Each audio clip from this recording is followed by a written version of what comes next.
There, go ahead. Yeah. My name is Jennifer Mansfield.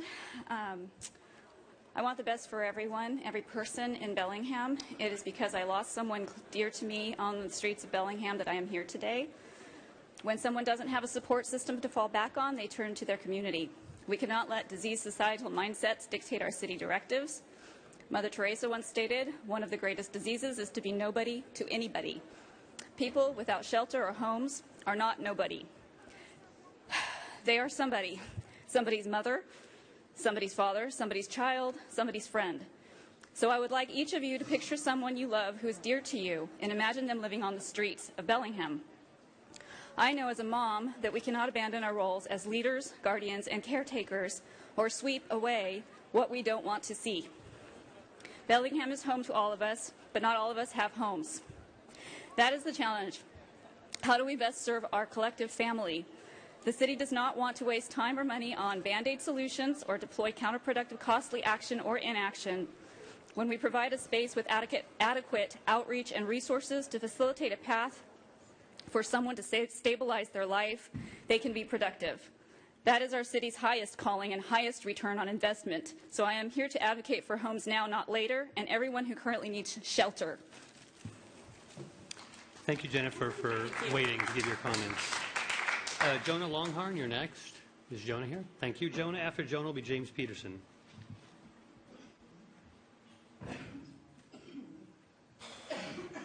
I don't know where to begin. I didn't really prepare a speech, but hello, I'm Jonah Longhorn. We need to look at some of our values currently as people of this country, as people of this state, and people of this city. Because currently, that flag, when we pledge of allegiance, like I said last time when I came to this stage, we don't follow the same values that we ask when we say, I pledge of allegiance to the Republic of the United States of America and to the state, you know, the whole way through, indivisible, for liberty, justice for all. We need homeless housing. This country, I thought, was a country based on unity, of brotherhood, of you know, constitutional togetherness, equal rights. But it seems like there are people that are more equal than other people in our country, in our state, in our city. And I think that we as people need to realize that we are all just people. And that if you are on the street, you should have somebody to be there for you. You should have somebody to advocate for you. You need people there. And if we are not doing so, then this system that we live in is nothing more than economic oppression. It doesn't matter if it's capitalist, socialist, democratic, republic, Soviet, whatever you want to call it. It doesn't matter. If you are not providing for your people as the government, as the country we stand for as people, then this country, that pledge means nothing. There's no reason to pledge to the United States if there is no people on behalf of people supporting people. I don't think I have anything more to say other than please house the people. Thank you, Jonah. Again, one of our rules here is that we ask you not to applaud, just as we would ask you not to boo if someone did something. So go ahead and support Jonah in your own quiet way. James, you're next, followed by Rick Bowe. My name is James Peterson. I'm a president of HomesNOW. I live at 5 Sunnyside Lane. First, I'd like to thank the mayor, and I'd like to thank the Parks Department for finally working with us on our summits and letting us use the building down at Maritime Heritage Park for our monthly summits. That was the first win we've got with the city, and I feel like it was a small win, but it's a good win. So thank you all that were involved in getting that done. And our next summit's December 17th, and I invite you all down there. You'll learn a lot. Now, on to the next tackle and fight.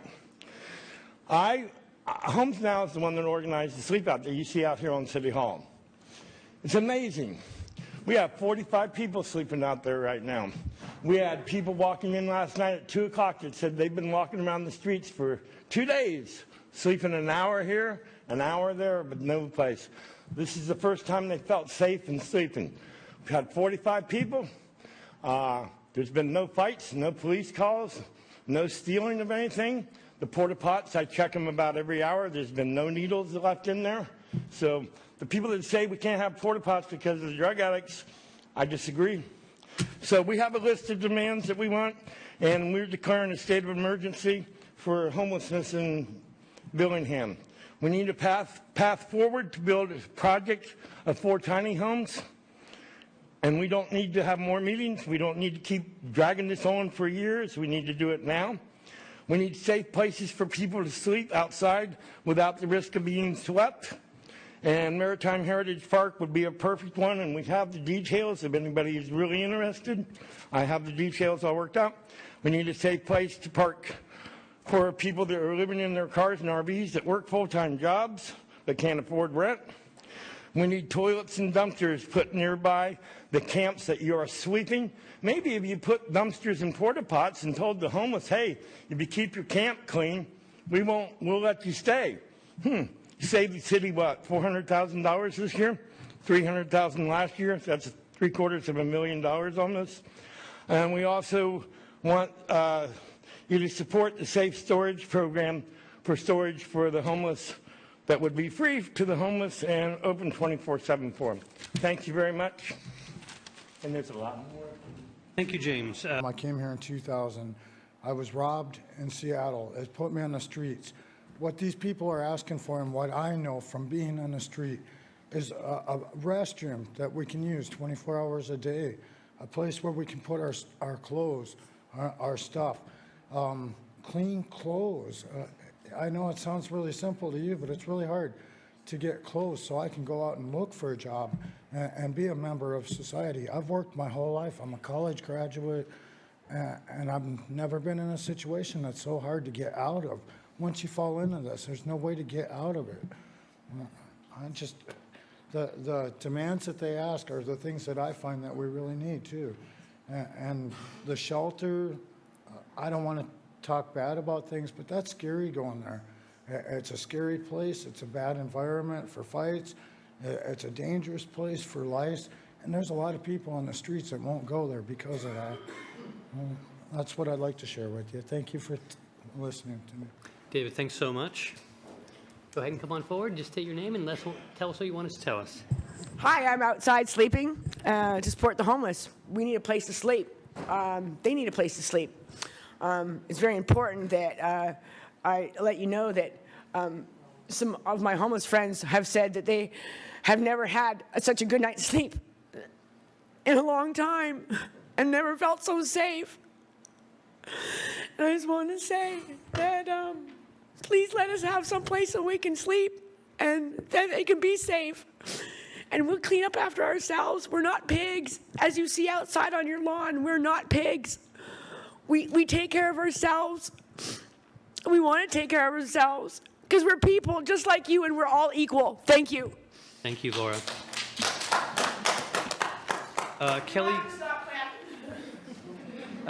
Kelly Krieger, I think you spoke earlier. I don't know if you're still here. If Kelly's not here, we'll go on to Teresa Mansour.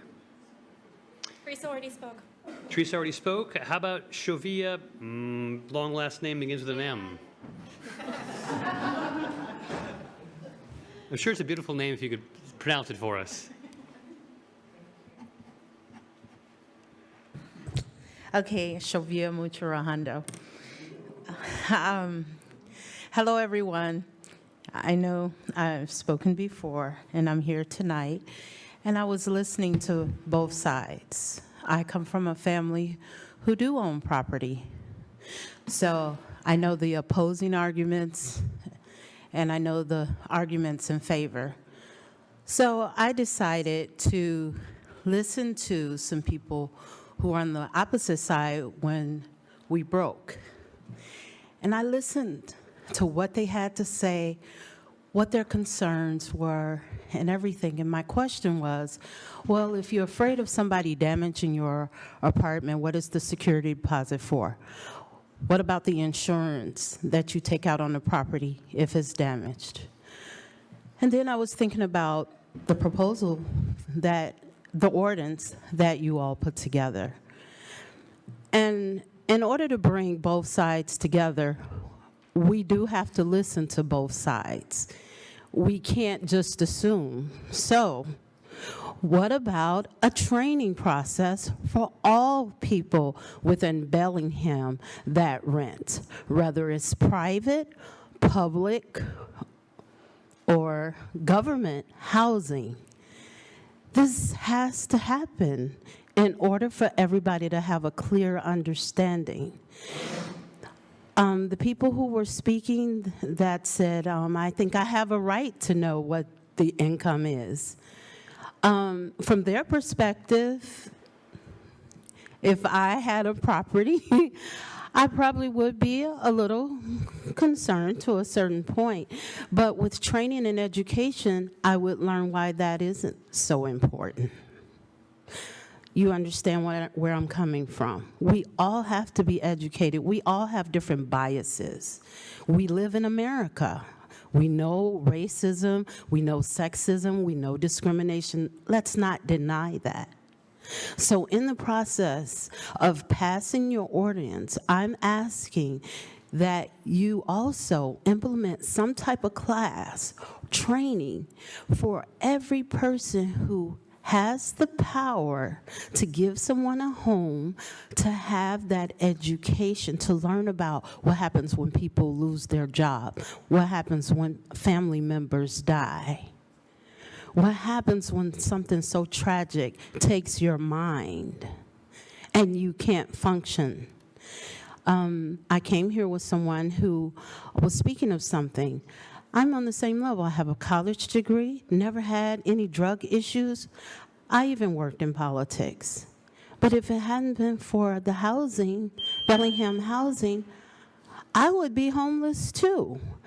You all don't know this, but I spent $900 a month in the hotels for 3 months when I first came to Bellingham. Time. And I know, I'm sorry, but I kept my room clean and everything, and we have certain stigmas that fit people, and I'm just saying, how do we get beyond that? Maybe the people who own properties who's concerned with that need to get with the homeless so they can see what they go through and what they experience and see that they do care. We got to get beyond ourselves and live and realize that we live in a society that cultivate these ideals of sexism, racism, and biasism, and it carries throughout every thread of our lives, even into our housing as well as jobs. And income is very important. Thank you, Shavia. Okay, thank you. Next up will be, I think it's Samuel Gooden. That was me, but I already spoke. Okay, Sarah. Thank you, Sarah. I think Kelly Owen already spoke. Doug Gustafson. Doug, please come forward. Hi, I'm Doug. I'm with HomesNOW, working with Jim. I was gonna say, to me, the one thing I heard the most tonight, like as a general concept, that was people were talking about the market a lot. And people have to wonder, how did we get to this point? How did we get to this point where suddenly there's a housing crisis? Over the last few decades, we had during the neoliberal period. The whole system basically turned into a market. So we are trapped inside that frame of reference. Any solution we come up with has to be a market solution. Now, I'm not a socialist or a capitalist or anything. I'm literally like, let's do what works best for the general public, depending on the situation. And sometimes it looks a little bit more capitalist, sometimes it looks a little bit more socialist. But what I'm saying is, this is a real crisis that people don't have shelter. That we're talking about 4 walls and a roof. And it's like food and water, like it's the basics. But here's the thing. Providing cheap, affordable housing to everybody is a conflict of interest if you're trying to make money off of property or you're trying to make more money.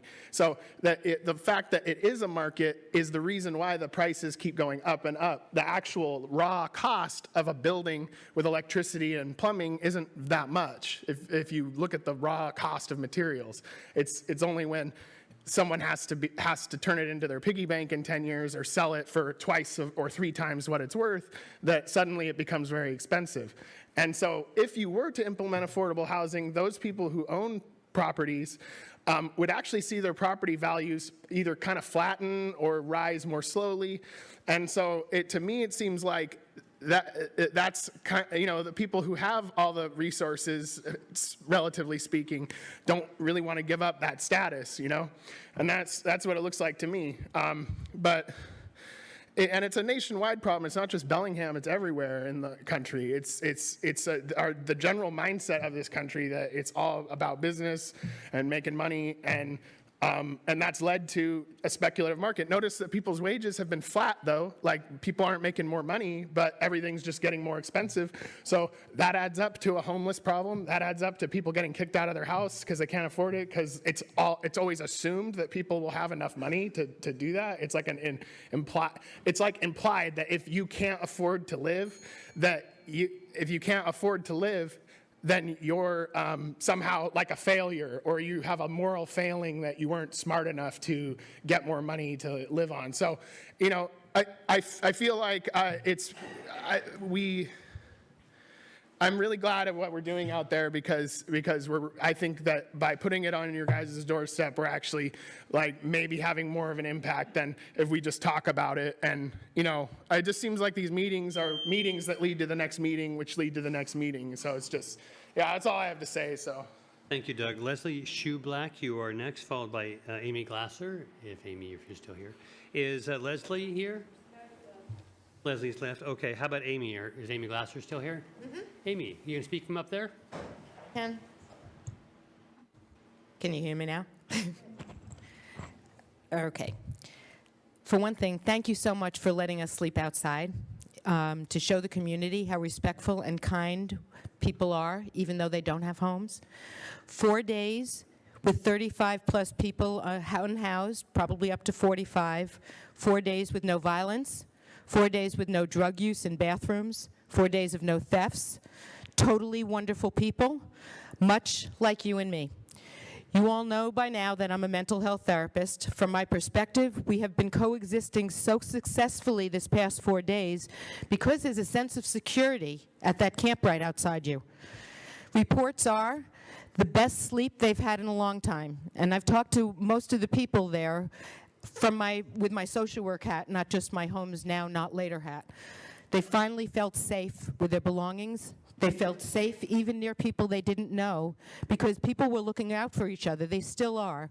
They're guarding the camp while we're all in here, because they realize that what we need to do is work together. And they know that they have to take care of things to show you, who don't have to show people that you have to take care of your homes, in order for them to get homes. The reports are also, these are our elders, people 65 and older. That's horribly disgusting. I know it's not your fault specifically, but you can't help. Their children, they're pregnant women out there. Their families. There are men who can't see their children because CPS says you have to have a home first. We have no shelters for men who are looking to get their kids back. We have a drop-in center. And I'm begging you, don't spend our tax dollars on a 200-bed drop-in center. That won't work. It doesn't with 80 people. It's too crowded. It will get too crowded, and it's not safe for most of the people who need it. Mental health does not do well with a lot of people who have mental health problems. It only makes it worse. People struggle to stay sober and mentally stable while not having a sense of security or stability. I applaud them all. They're amazing survivors, and I'm a better person for getting to know some of these unhoused people better this past weekend. I'm sure you wouldn't be surprised to know that some unhoused people just need to know that someone gives a shit. Not just with words, but with actions. Not just a committee, but with money. So please, help in the following ways. Let HomesNOW have some properties to do a pilot project. Get bathrooms out there 24/7 in dumpsters. Please make their places to be safe. They're out there. They don't have any other place to go, Council. There's no place you're letting them go to camp. They have nowhere else to go. I really appreciate the bathrooms provided by Lieutenant Morrison, and for everything you've done so far. Please don't just talk. Please, we need this now. Thank you, Amy. Up next is Dawn Toney. Is Dawn here? Oh, yes. Yeah, Dawn, go ahead and come forward here. And after Dawn, I believe our last speaker will be Gregory Clark.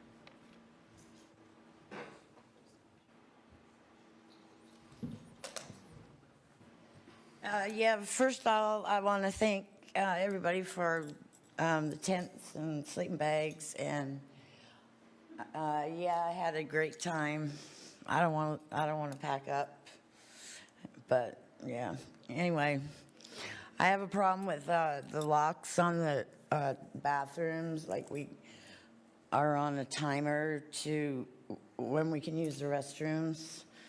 I don't feel like that's fair. It just makes me mad. Also, like public places, you use the restroom and they come in and say you got to hurry up and get out. I have a problem with that, big problem. And I don't think it's anybody's business, you know, as long as we're not hurting anybody.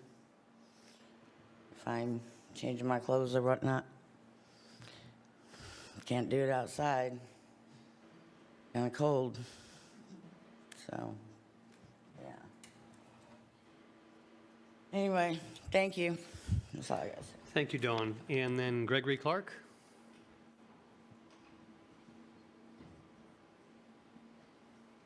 Forgive me, I'll probably be all over the place a little bit this discussion. I'm fairly newish to Bellingham from Everett. I spent time in Puyallup and Seattle. First thing I want to say is you guys have the most beautiful city in all of Washington, period, hands down. It's clean, it's gorgeous, the people are great. There is a slight lack of telephones to call 911. Bathrooms after 6 o'clock. If you don't pay for a coffee, you have to sneak around the corner, which I believe in some cases is actually a sexual offense or predator, something for peeing outside nowadays. So you kind of put yourself in harm's way. Telephones, water, so fresh, hot, and cold. Really, where I would start, honestly, if you get paid, you're usually a target. If you don't get paid, you're usually targeting. And that's how we work together outside, where you're either doing each other dirty or getting done dirty and then turning around the next day. So if we can all just kind of, I like the idea of whoever said maybe training amongst all of us to work together and maybe help let people understand what's going on in our minds. It is pretty lonely out there, and drugs are easy to fall to when you have nobody and it's cold. And sometimes that's how you identify with people. I can tell you if I need something anywhere along I-5 corridor, I look for a backpack and hiking boots if I need to eat. And I don't think that anybody looking out their car windows looks down on us, by no means. I think that everybody wants to add to each other's lives to a degree. I don't think anybody just really knows how to, and maybe not understand it. So either way, keep up the good work. I'm glad everybody's talking and at least communicating. Next president, you got my vote. Wherever you're at. Love you guys. Okay, Gregory, thank you very much. So that completes our 15-minute public comment period. There's extra people who didn't sign up, please. We've already extended the public comment period.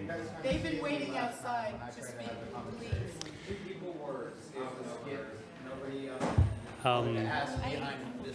How does the council feel?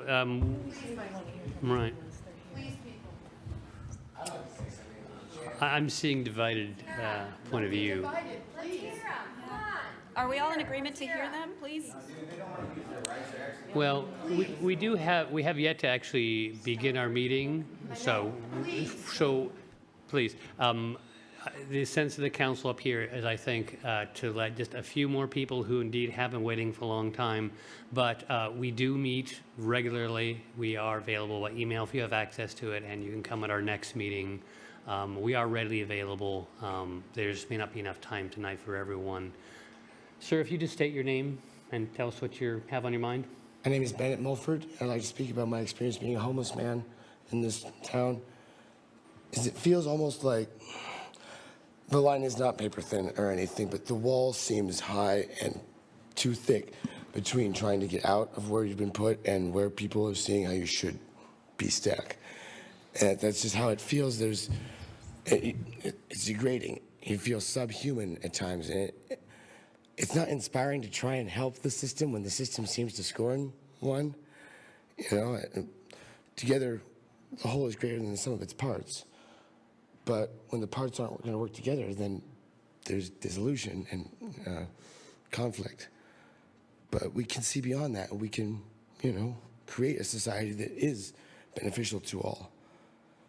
And there's times that it just feels like we're, abandoned if we're not bringing in a payroll in the moment. And that doesn't make us want to try and do so. But I don't want to say that it's messed up too much, but it could be a better.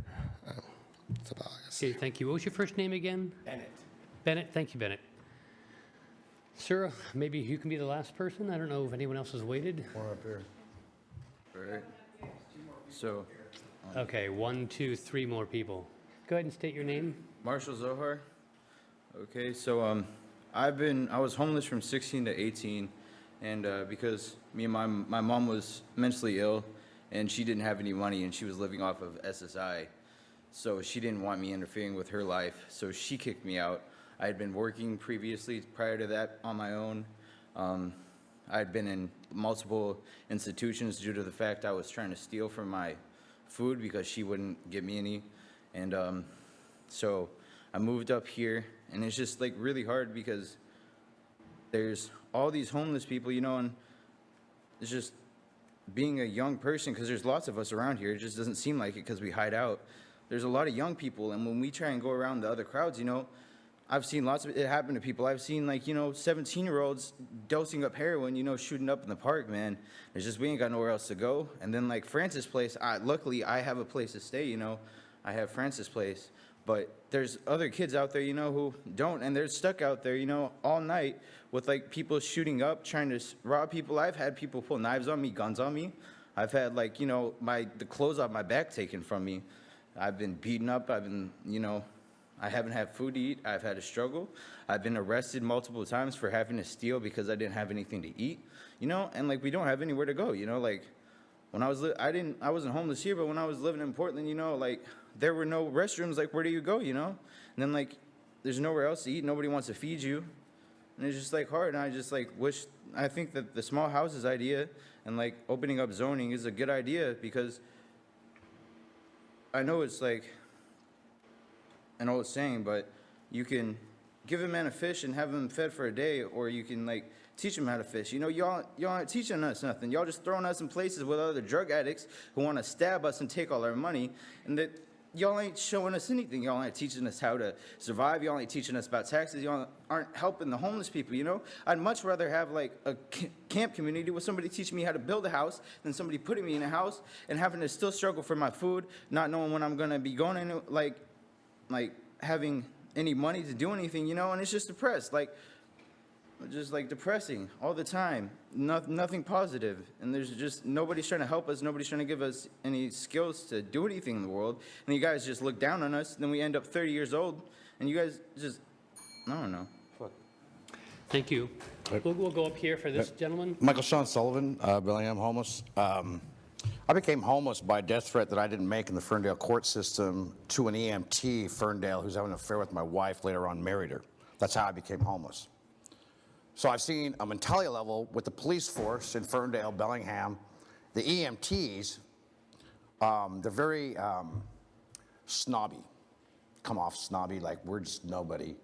I had a cast on my leg, I displaced my bone a little bit, the way he was talking to me, I just basically, conversation over last summer.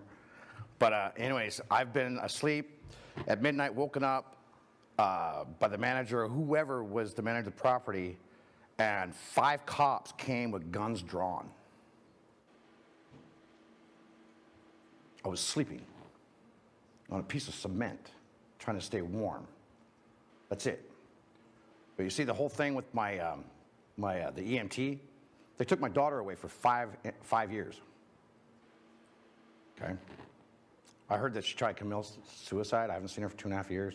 She's in treatment now, all stemming from a lie by an EMT and my wife.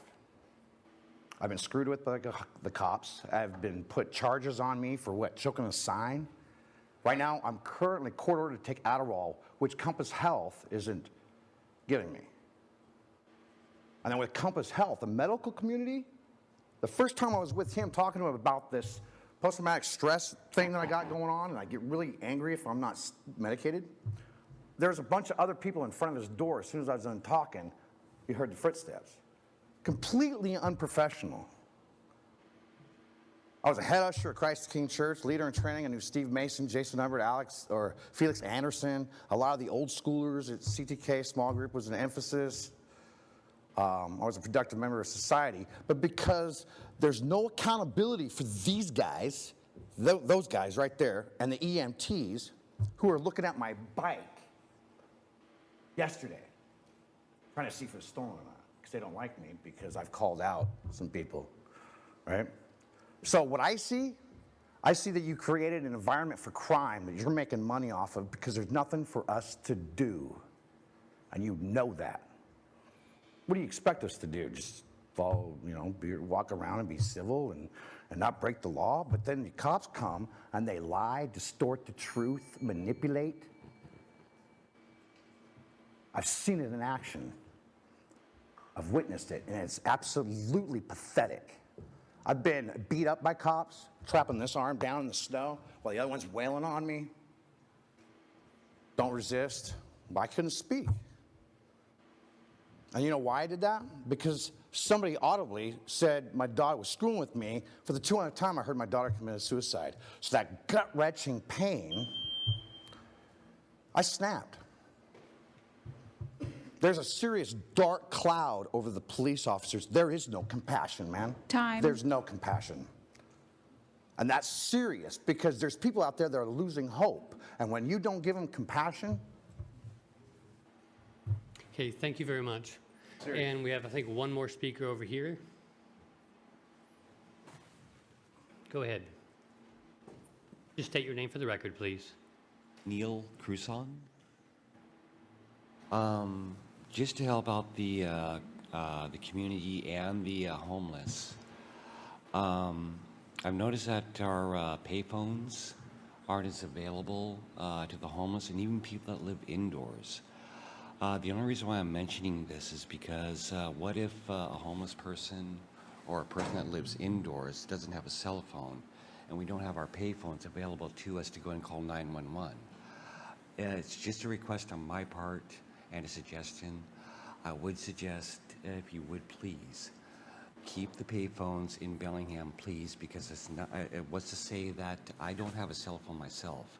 What if I see something where it's like somebody's being hurt, killed, or something's going on, and I need to call 911? Over here at the waterfront, there used to be a payphone. It's not there anymore. I'm not sure or not, but even though at the bus station, the people could probably help me. Doesn't it take a card nowadays over there at the bus station to go ahead and just make a simple phone call? I mean, I'm not sure if it'll still do 911, but my request still would be to go ahead and allow the homeless, even people that live indoors, that, I mean, their cell phone could be broken or the battery is dead, and we don't have a payphone to even call 911 to go and help ourselves, indoors or outdoor people, would be my request towards everyone, just to help out everyone, period, actually. Thank you, Neil. Okay, let's now begin our regular meeting, which consists of report outs of work sessions that occurred this afternoon, committee by committee. Sure, Roxanne. Just a small request for the sake of time. If the item was for information only, could we try to be as brief as possible about it and get to the matters that we need to vote on? I just would appreciate that for consideration. First committee to report out is the Justice Committee, chaired by Councilmember April Barker. Okay, we had 3 items for committee. To let people know, if this is your first time watching this, you can access these committees on BTV 10 through the internet as well.